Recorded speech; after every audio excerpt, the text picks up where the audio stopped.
towards the sun. You feel the warmth of the rays, and then you know you're alive, and you don't have to be afraid of anything, 'cause you know. Welcome to the Bassline. Victoria Chapman is a holistic health practitioner based in Ontario, Canada. She lived through Canada being transformed from a bastion of fresh air and evergreen trees to a biosecurity nightmare. It is with great joy that I welcome back to the Bassline my friend, the wise and insightful Victoria Chapman. How are you this morning, Victoria? Is it bitter cold in Ontario right now? It sure is. Hey, Jeremiah. Thanks so much for having me today as your guest. I appreciate it a lot. Oh, I appreciate it as well. And before we get into this lively discussion, I have a few quick announcements.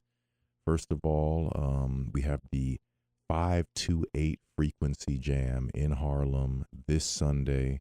We didn't have one last month because of the holidays at the end of the month. And then, of course, there's holiday time at the end of this month. So we squeezed one in the middle this time. Normally it's the last Sunday of the month, but we're doing this Sunday, December 14th, and that is on Lenox Avenue, 274 Lenox Avenue, that is, and the doors are 3:30 p.m. So please come through to Rock Mill. It's a really nice venue, and if you haven't checked out what we're doing, it's evolving, but it's really an interesting sound. It combines all sorts of unique elements, including mbira and African percussion mixed with loops, and it's all in the 528 frequency, which, according to my previous guest, Dr. Leonard Horowitz, is the correct tuning of music to align us with the sun and with the forces of nature, basically. So come through this Sunday. It's really a good time. Help us keep the ball rolling with this new series. And also, of course, check me out on Substack. I have a new article, a relatively new article called Keep That Same Energy. I'd love for you guys to check that out.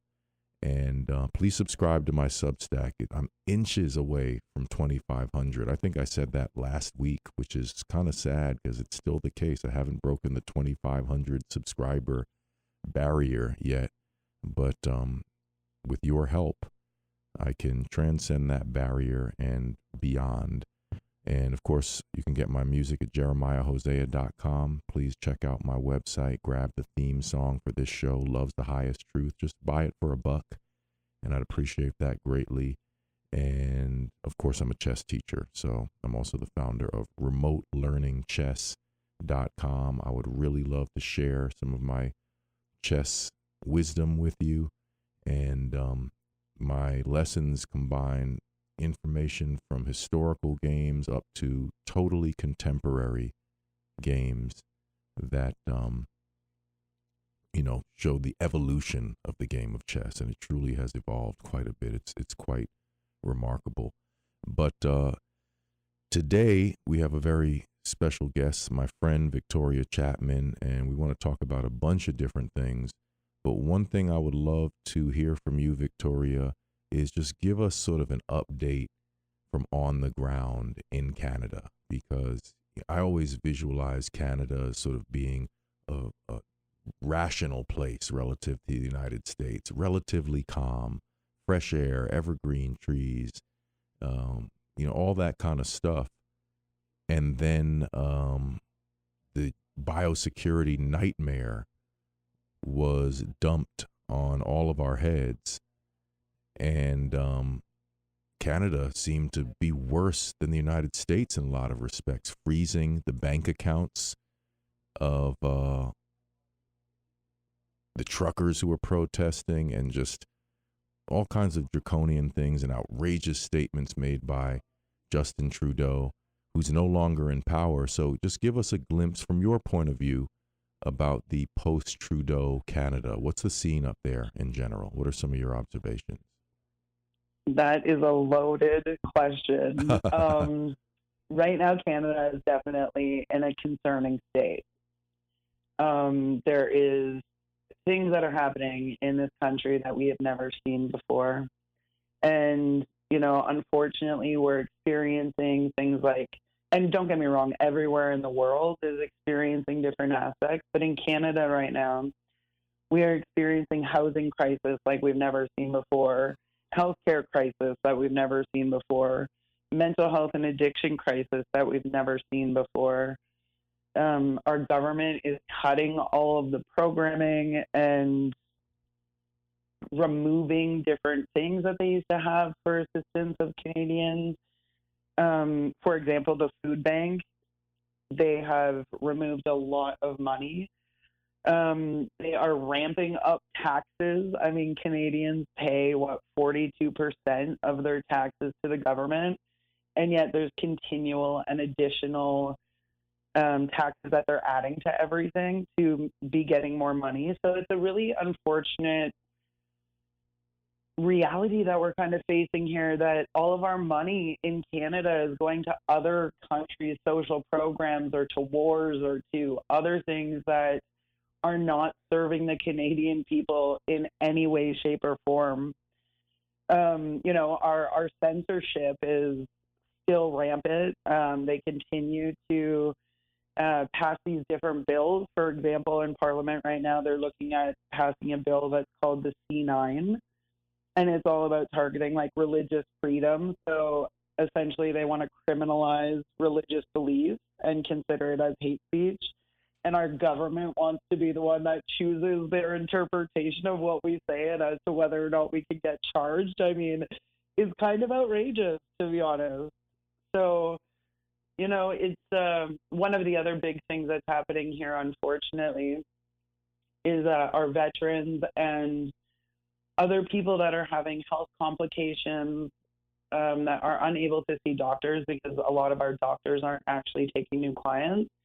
They're being offered the MAID program. So that's another aspect of the way that they're pushing these different narratives through. And unfortunately, on our TV, they're still blaming Trump for our state of affairs. So it's kind of wild that no one's looking at Carney and actually keeping up with or recognizing what he's actually doing here. I mean, he's taking that liberal agenda to a whole different level.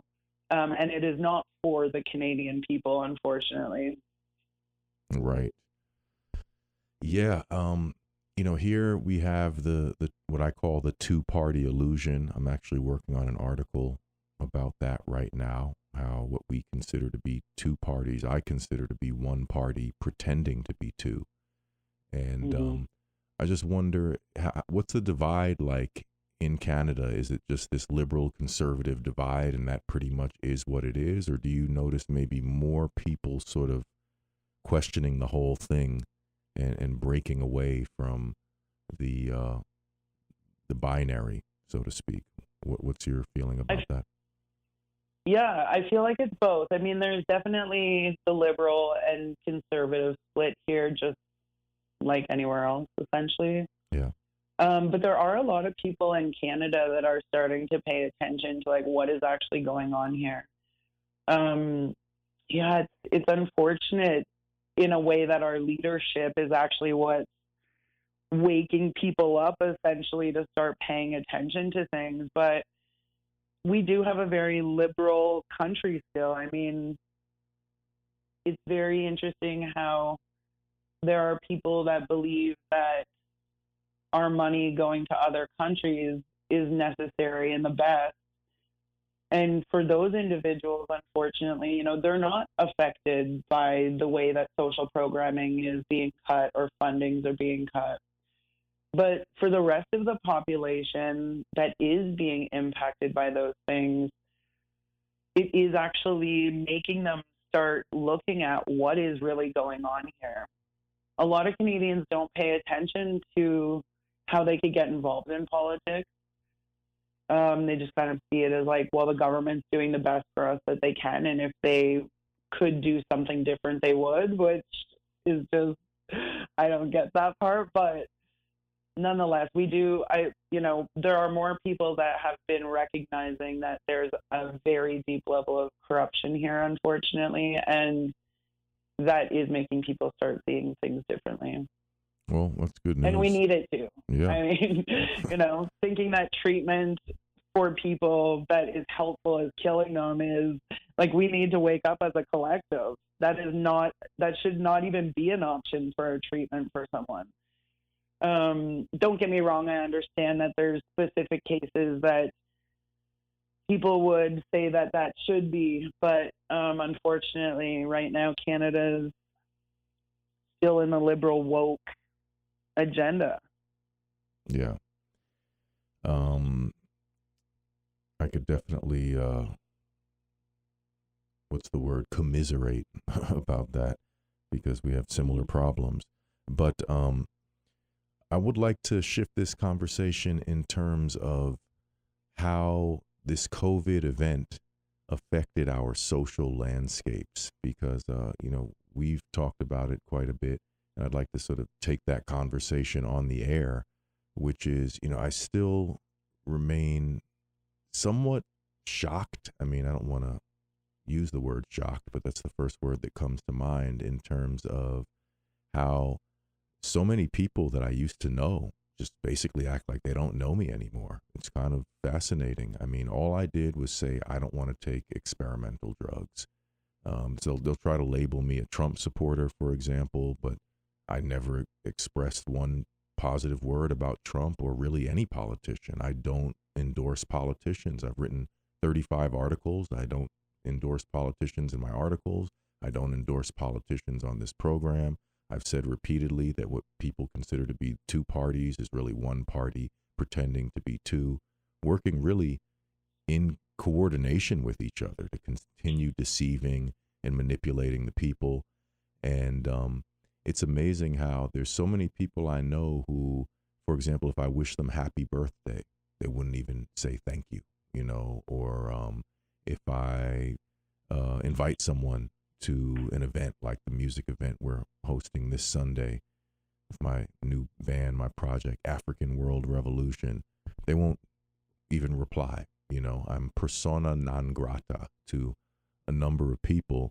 And, maybe it's a little bit hurtful, but on the other hand, if you need me to take dangerous experimental drugs to be my friend, well, at that point, I actually don't want to be your friend.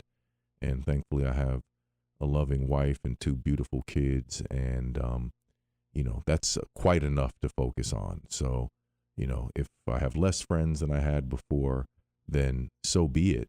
But it's just strange that what is it about vaccines that you would actually pretend like you don't know me? I feel like I'm being treated by many people as though I've committed some heinous act. And all I did was stand up for my own body sovereignty and express my very sincere distrust of the government and equally sincere distrust of the major corporations with which they colluded. So it's also interesting, I'll add, and I think it's perfect to have you as my guest for this type of conversation because we've become friends. And I have many new, wonderful friends that I've met mostly through the medical freedom movement. But it's amazing. I've apparently lost a bunch of friends. And, I was someone I thought, friendship is forever, basically. If we didn't have some terrible, knife fight or something, why wouldn't we be friends? But I've lost a lot of friends seemingly, and I have a bunch of new friends that I cherish. But I'd love to hear, and I'd love for you to just take your time about what has been your experience in terms of your shifting social landscape as a result of what I call the COVID event. Yeah, I think that this one's a big one because there's a lot of different changes. It's almost like this whole entire event created this split. We've, for the first time in our world, witnessed a political ideology be inserted into our society at such a level that it created so much divide between people.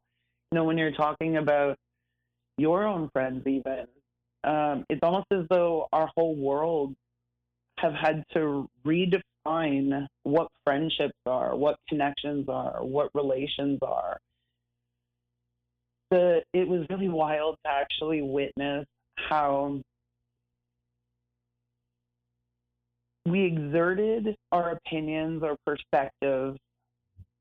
Each and every single one of us had our own space to take a stand. And to me, I'm grateful that in my world, I have people that are aware of what's going on in the world. So it wasn't detrimental to my friendships, which I'm super grateful for. But as I'm witnessing my clients and my own friends even that have went through being bullied for taking a stand, being ostracized, being called conspiracy theorists, for having their own medical approach in their own life, it really shows us of how far off track we've gotten in society when it comes to honoring and respecting each other for the free will that we truly have. When I look at, like, for example, there's kind of like three different aspects to this. Like, you have people that ended up getting vaccinated that still hold the perspective that people that didn't get vaccinated are irresponsible, they're anti-health.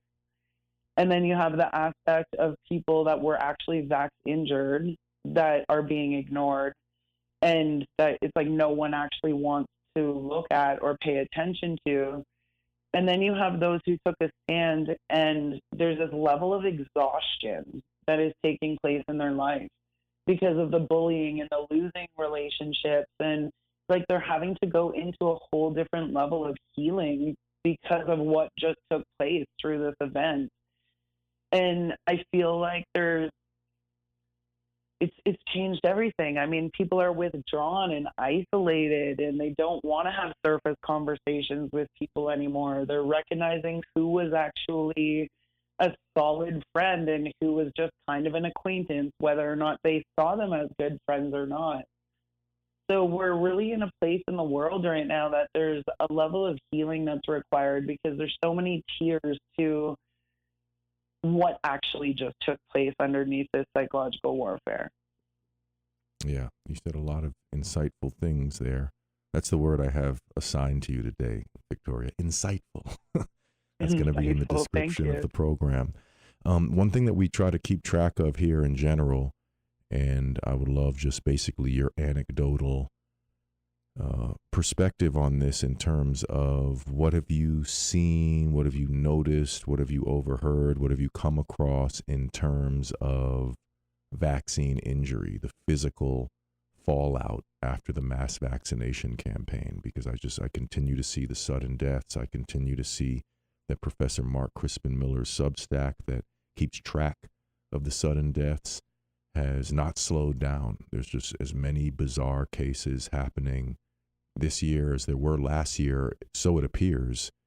And, there's just a growing litany of examples that I could provide, sadly, from my own family, friends, from the music community, from various communities I'm a part of, where you just see an inordinate level of health issues and of course, the sudden death. So just what have you seen of late in terms of maybe some health concerns that may be shot related? Well, there's definitely been an increase in health-related issues. Unfortunately, it's being swept under the rug. Because of the censorship that we're experiencing in Canada, we don't get to see very much about who's doing what around advocating for the vaccine injured. They are still advocating for the COVID shot here. They still have campaigns that are about getting more shots. So it is not addressing the fact that these are harmful to people and that they are creating health crisis. Unfortunately, in Canada, because of the way that there's a doctor's shortage and our hospitals are packed and the wait times are really intense now compared to what they used to be, there's a lot of people that aren't being served or having the opportunity to actually get the health care that they require now that there is different kinds of injuries. And unfortunately, there's more often that you hear that people are being offered made. That's becoming a norm here. So instead of having a doctor that would be able to try to figure out what's going on with their endocrine systems or with their organs, or give them the actual treatments that would be required in terms of assisting their body in whether it's getting rid of spike proteins or whether it's kind of balancing that system out. Unfortunately, we're seeing people being offered made. It's almost like our doctors' hands are tied. They don't know what to do about the injuries, but this is the solution that the federal government is saying, hey, this should be an option. So if they are having increase in health issues and they're not functioning mentally and emotionally at optimal capacity, then you can just offer them MAID as a way out. Right. How convenient. Yeah. Yeah. It's disturbing. Yeah. The unfortunate part is that I think as a society at large, is that the world is tired. After this COVID event, it's kind of like everyone's kind of shaken up. Their nervous systems are like, what the heck just happened here? And there is a large part of people that don't want to believe that vaccine injury is even happening. I mean, there is still times where, let's say I'll put a post up about something and an individual that was vaccinated ends up writing on my post about how they didn't get injured.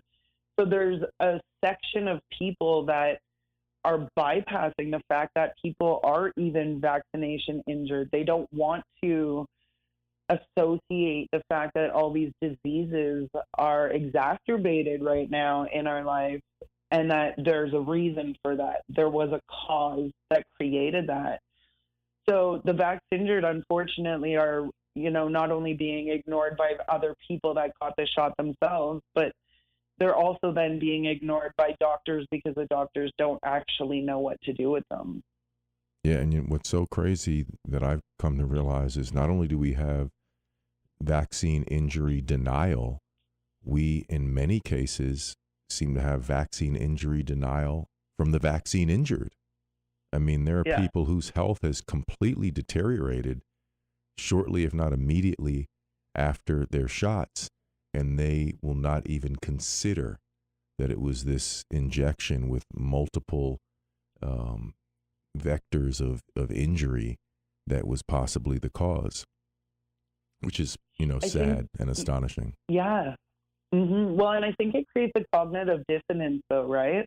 It's almost like it's challenging for people to associate or connect the dots because they don't want to, in a way. I mean, let's be honest.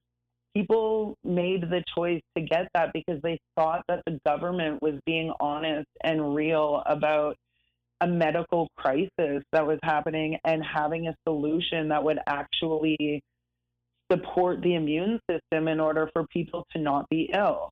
And as a human, we want to believe that our governments are doing things in our best interest and would never put out a mass genocide on us, essentially.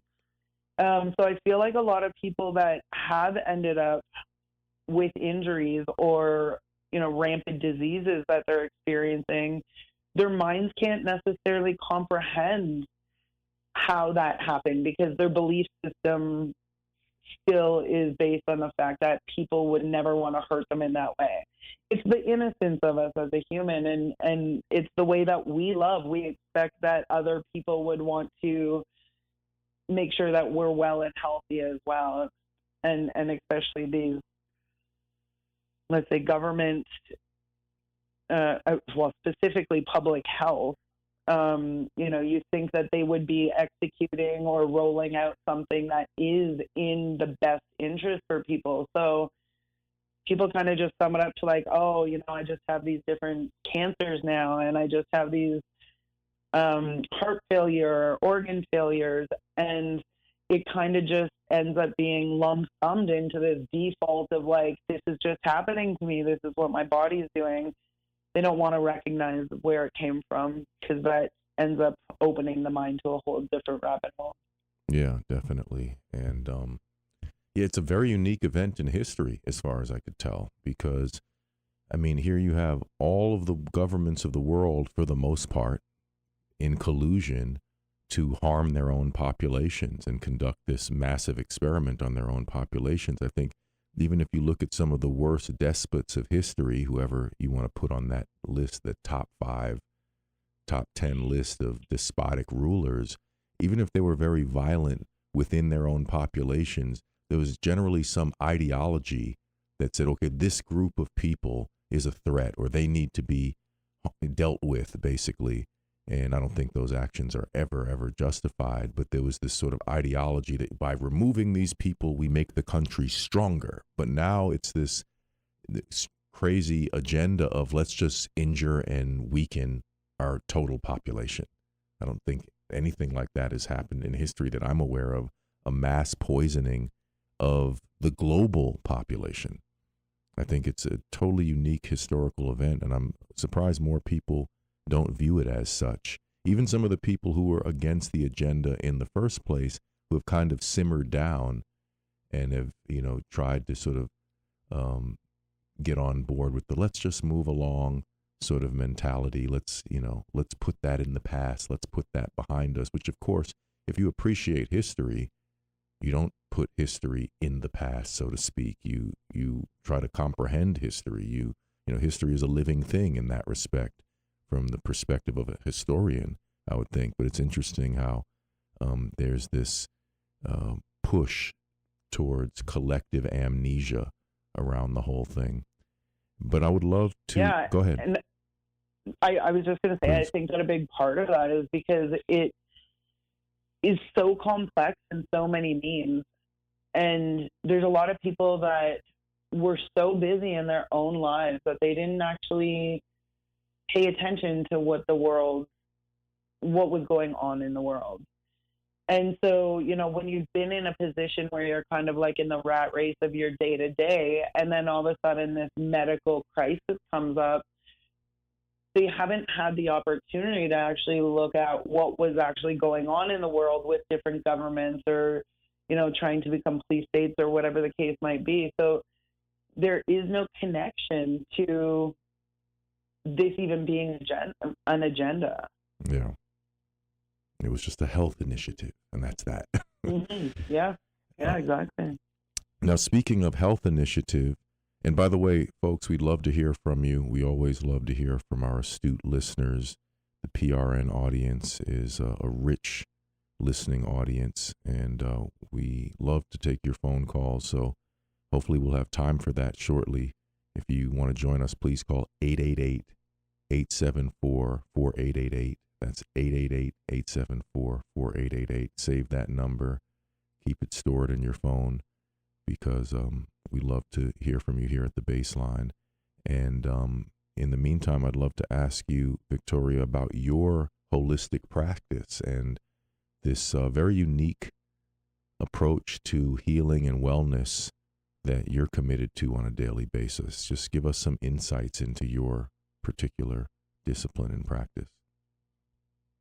Yeah, so one of the modalities that I use is called Body Talk. And Body Talk is a whole healthcare modality that addresses root cause of illness and disease in the body. So it works with the intricate communication systems between the mind-body complex to be able to clean up the energetic and emotional blockages that actually create the disease or the mental, emotional, physical, energetic well-being of a person. So a part of what I've done over time is that I have acquired a bunch of different energy modalities, like emotional freedom tapping, Reiki.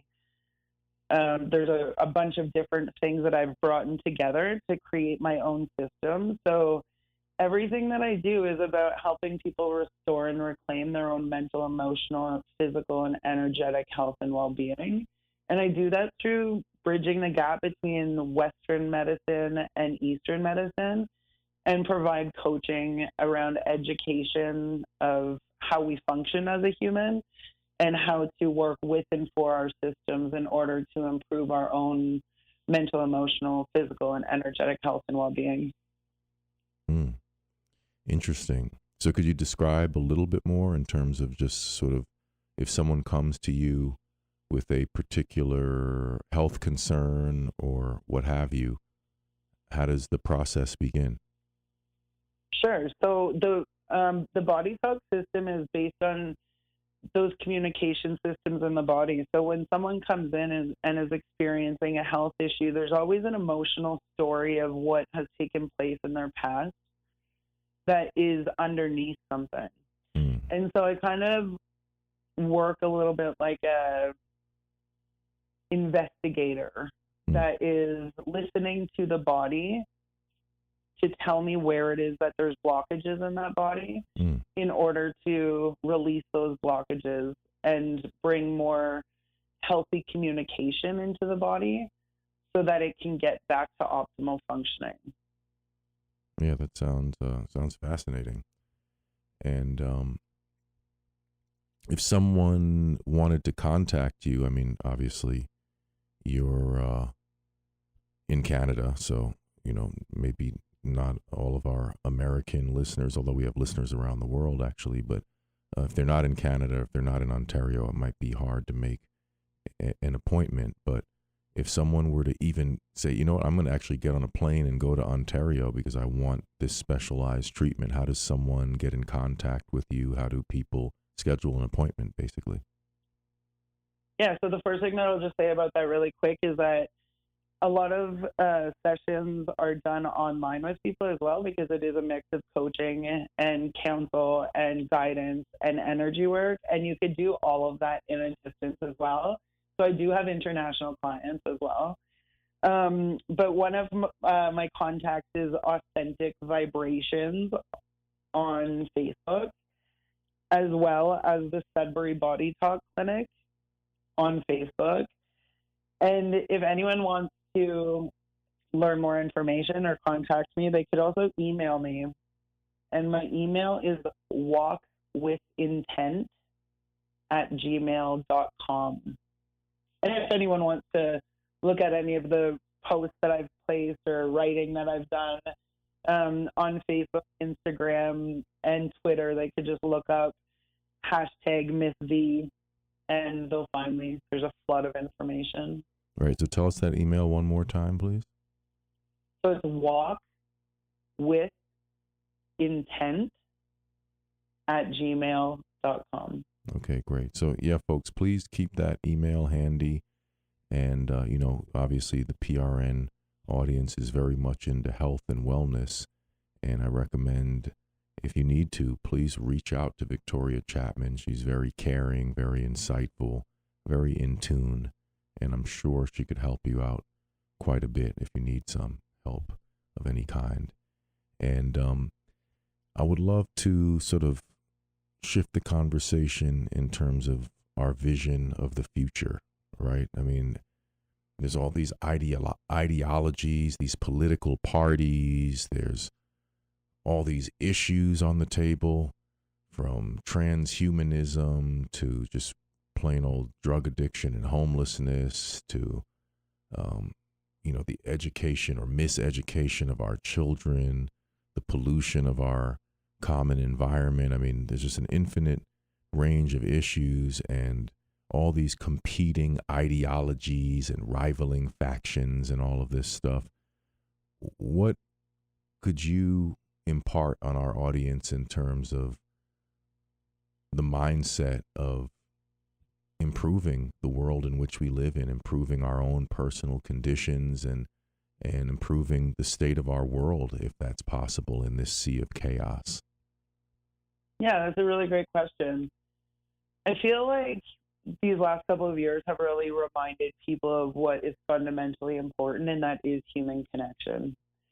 And I feel like as we're witnessing program cuts and funding and all of the political, AKA doom, that's been put into our faces, that is also reminding us as individuals as to how it is that we can collaborate and bring community together in a little bit of a different way. And I feel like these events of the past, or even the things that are going on right now, are really reminding us of the importance of coming together as people and utilizing our skills and being able to create together things that can be helpful for other people in humanity. A lot of the times people get stuck on the fact that the politicians are doing all these things, and a lot of the times it can feel like we can't cause and affect change, and yet every single one of us is able to cause and affect change, whether that is getting involved in government or in their own community aspect of things. But the other side to this is actually coming together to be able to create change for the individuals. For example, as much as homelessness and addiction is a huge thing, there is ways to actually create social programming together to make sure that we are reaching out and showing compassion and reminding people that they're loved and that they matter and that they are cared about. It's about us really remembering our own power, though, to cause and affect change, not only in our own world, but in the worlds of other people as well. There's a lot of things that we could be doing that people often feel are unreachable, but it's actually within them to be able to bring out and create. So I think that, it's about actually getting back to the grassroots, remembering our governments are not trying to come to save us, but as a humanity, we can actually come together and build the actual structures and programs that work with and for the people to enhance each other's lives. Yeah, I think that's, I think you're making some great points. And, we've struggled with this in the Stop the Shots community even recently. And I've tried to make it a running theme at this point that we really, in my opinion, should make sure we're spending the majority of our energy promoting and supporting that which we think is positive, that which we consider to be positive and good in the world, because it's very easy to get caught up in a repetitive state of complaining and identifying just one evil after another, at which point eventually you just say, well, what are we frankly going to do about it? I mean, isn't there anything positive that we could mention after discussing a litany of things that we don't like or mentioning a bunch of people we don't like? Okay, well, what do we like then? And the truth is, a lot of the people who are out there doing some really good stuff, they're not corporate sponsored. They don't have a huge budget backing them up, or they don't have a press team that's promoting them. They're just doing good, solid work in the community, in the real world. And a lot of those folks could really use the support that they're not receiving up until now. And the people who would theoretically be supporting them are often complaining about politicians or, repeating the same litany of complaints without any suggestion or without ever sort of eventually shifting into the discussion of, well, what are we going to do about it? 100%. That's a great point. There's a lot of people that have forgotten their own power to actually add value and contribute to humanity. And a lot of the times that's either belief systems or they're distracted with other things, such as politics, feeling like, well, it's happening this way anyway, so we can't do anything about it. But I do think that these last couple of years have shifted our consciousness in a way where we're starting to really look at, but what can we do? How can we bring change? How can we affect other people's worlds in positive ways? The psychology of complaining all the time has been embedded into our whole entire society. And there's a lot of people that are going through a big shift, remembering that it's more hurtful. It creates disease in themselves. They're remembering that they do want to pay attention to what they can change, what they can, like the impact that they can actually make. So there's a lot more people that have shifted mindsets from, I'm not going to use the word necessarily victimization, but like feeling as though they are just this little individual that can't make changes anywhere, into the mindset of remembering that they are capable and that community requires it at this point in time. I feel like we're about to see a lot of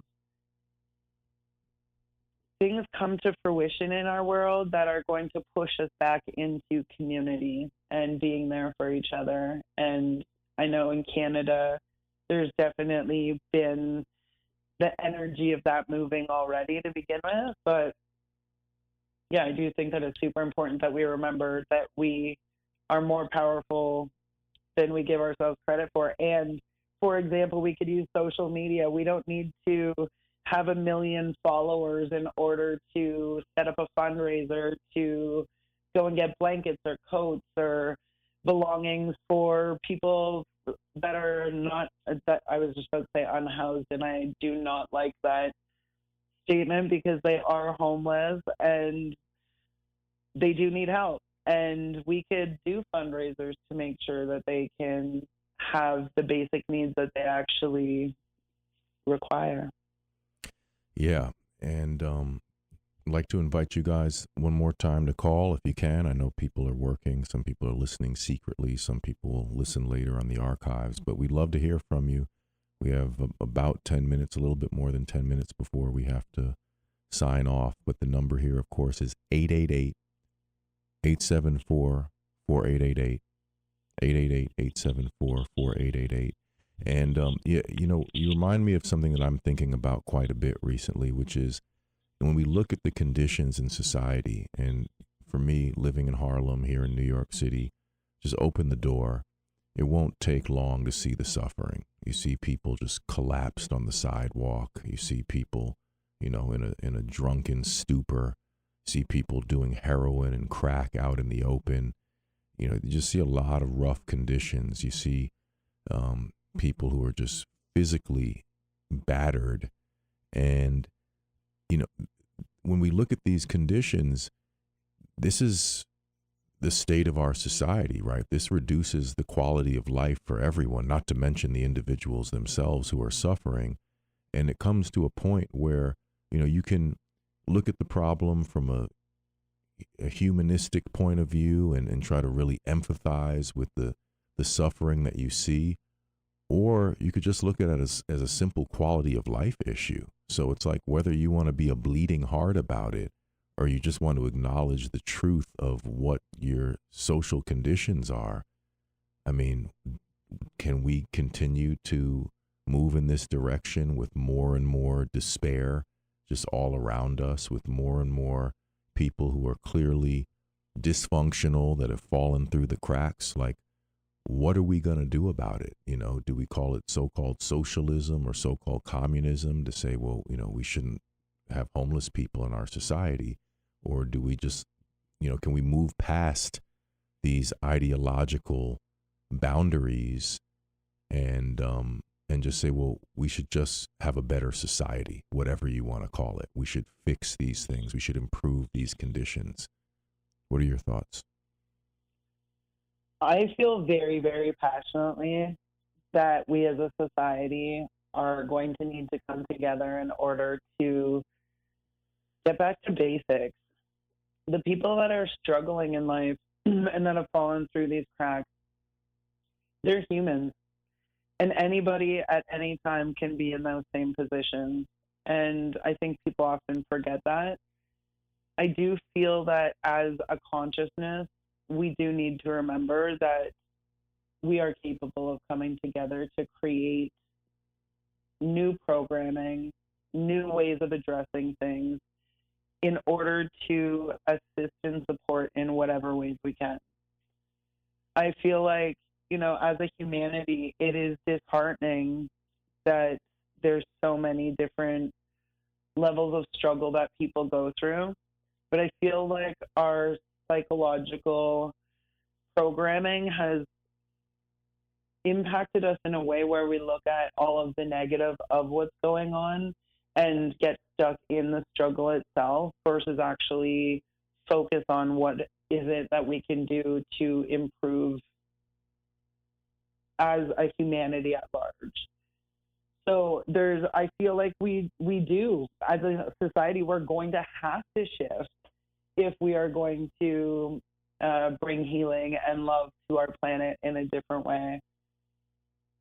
Yeah. I don't think that we can continue as a humanity to keep going down the same roads that we have been and keep focusing on the struggle or the lack there of resources. We're going to have to be the ones that actually start creating them. Yeah, I agree. And I also feel that, unless we correct some of these things, unless we bring some of this discord into harmony, unless we address this suffering, that, we're not going to achieve these magnificent things that we can dream about, even in the sciences. I think we view those breakthroughs as purely technical, but until some of this mess has been cleaned up, we won't fulfill our aspirations. I think we can achieve, healing through frequencies, or maybe even warp travel. Maybe we could travel through the universe. I don't know.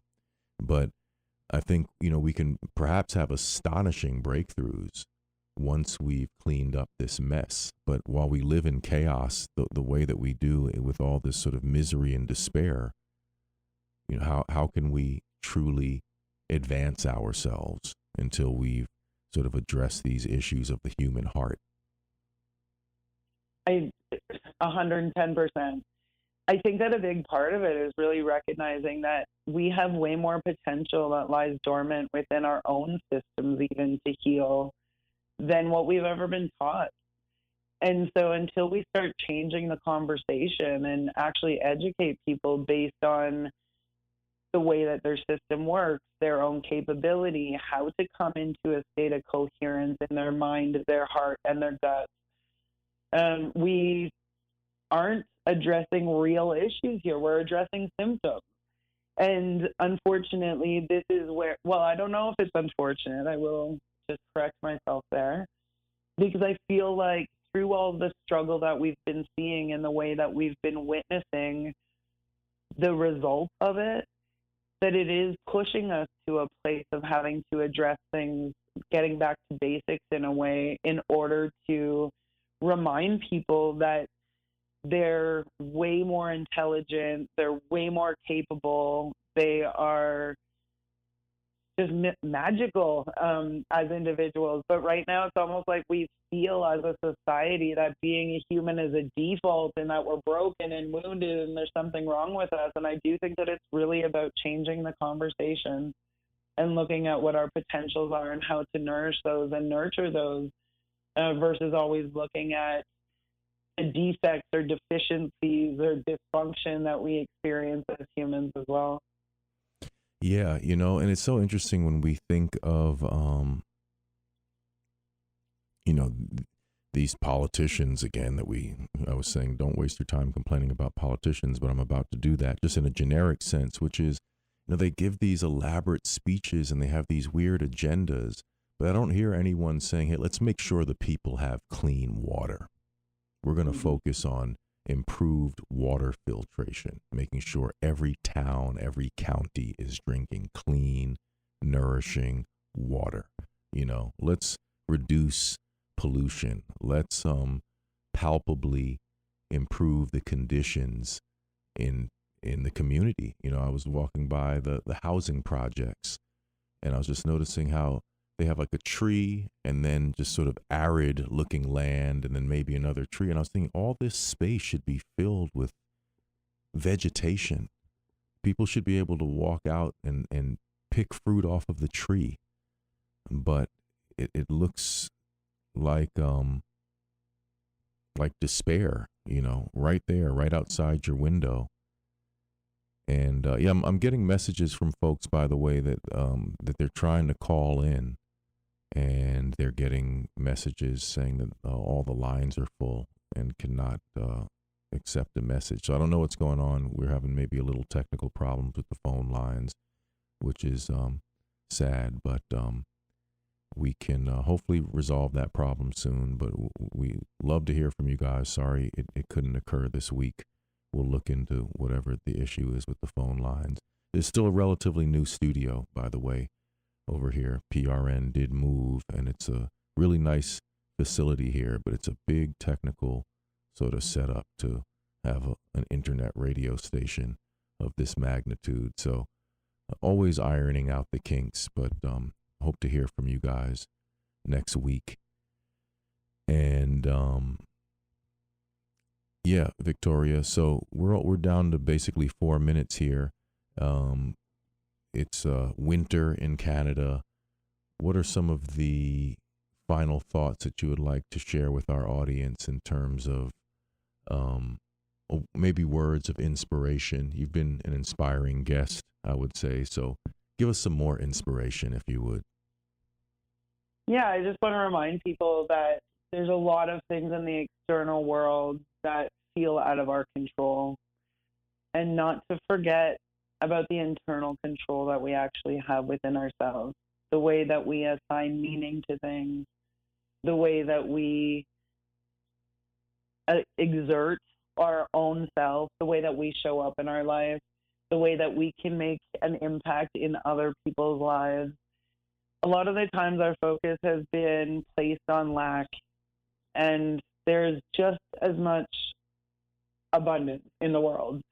And we have to remember how to move ourselves through that scale of the suffering and the conditioning in that sense into this place of remembering that we are on this planet to learn, to grow, to develop, and to remember who we truly are.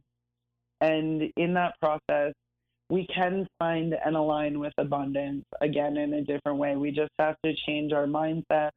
We just have to remember that healing is possible and that we can create cause and change in our day-to-day lives every single day. When we pay attention to politics and when we pay attention to these distractions that don't allow for us to nurture and nourish ourselves properly, it can feel like life is doomy. And I just want to remind people that we all deserve to remember that there is a really beautiful side to life too, and connecting with other humans and just growing into our own potential, and to never forget that. Yeah, I think those are beautiful words to close the show with. And I want to invite you guys all again to Rock Mill Fitness this Sunday, 3:30 p.m., 274 Lenox Avenue. We're going to have a 528 frequency jam session. Check me out on my electric bass guitar and my original loops, and Kevin Nathaniel on Mbira and percussion, and Hassan Bakar, djembe master, on djembe and world percussion. And we have special guests who join us and sit in, and you can join us and sit in for spoken word or for singing or whatever you'd like to share with us. But it's a great get together. It's a community kind of feel. Everybody leaves with a smile on their face and a warm, fuzzy feeling inside. So please help us keep that series going. And we'd love to see you there. That's 274 Lenox Avenue this Sunday, 3:30 p.m. Music starts shortly thereafter. And it doesn't go into the wee hours of the night. We jam for about 2 hours, and then everybody has enough time to go home and get ready for Monday morning. And also, please, if you have not already, join the Stop the Shots community on X. We're approaching our 1-year anniversary, and we have over 5,000 members now. We're up to 5,021 members. Help us get to 10,000 and to 1 million members, because we can't stop this conversation until the wrongs have been righted, until justice has been done, and until we have a better pathway to health for our families. So I want to wish everyone a great weekend. I want to thank you, Victoria Chapman, for joining me, and thanks for being such a good friend and for all the work you do. And like I said, please reach out to Victoria if you could use her assistance. She's very, as I've assigned to her today, she is very insightful. and I'm sure her insights can help you if you need a little help right now. Have a great weekend, everybody. Thank you so much, Jeremiah.